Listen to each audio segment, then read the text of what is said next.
Steve, you've been in Beijing all week. NBC's wrapping up today. What are you seeing?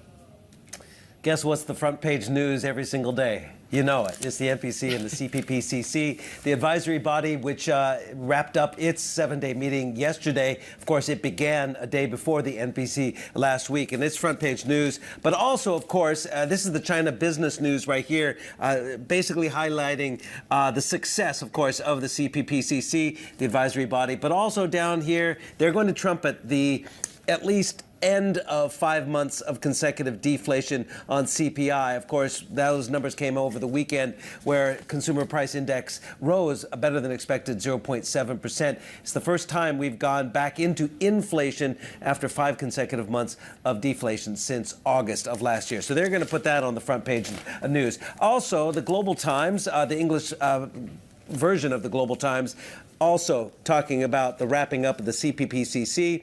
Tomorrow's headline, I will guarantee you, will be about today's wrapping up of the NPC. But over here, the sidebar, interestingly, is about global businesses draw confidence from the two sessions. The two sessions, of course, is the NPC and the CPPCC, which is known colloquially as Liang Hui.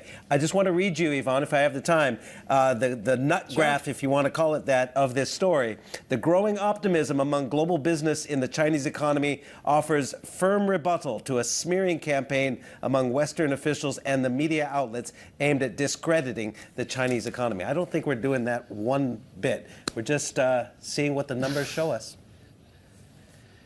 Yeah, or just telling us what the markets are doing, and certainly asking the questions to those global Western fund managers and the like here, Steve. But yes, it's interesting to see some of the positivity that's coming through from MPC, as well as those inflation numbers that certainly, is one, data point going to start a trend? Certainly from Bloomberg Economics, they're saying not quite, given the seasonality of these numbers, but certainly there is some positivity, at least for that month so far. Some more reporting that we're seeing out of the MPC, though. We're seeing the China Securities Journal is quoting industry insiders who say venture capital and equity investment should be developed. And I say bond financing tools should also be better used to boost the development of these buzzword, new productive forces. And that's the latest phrase from Chinese President Xi Jinping, and covers advanced sectors such as EVs as well as renewable energy as well. On Weibo, there's been some chatter growing after 3 MPC representatives proposed raising the threshold for personal income tax. And one of them is the chairwoman of Chinese home appliance giant Gree, Dongming Zhu. Now, she suggests it could be raised to 10,000 renminbi. The current monthly individual income tax cutoff, mind you, stands at about 5,000 renminbi. So that's quite a move there. Now, some have pointed out that workers in big cities may actually benefit the most from this. That's because the proposed tax threshold does not take into account the wage differences between first, second, and third-tier cities. Other users, though, think the suggestion could be a good one. Well, yeah, what do you think, Steve? A lot of chatter there on that one.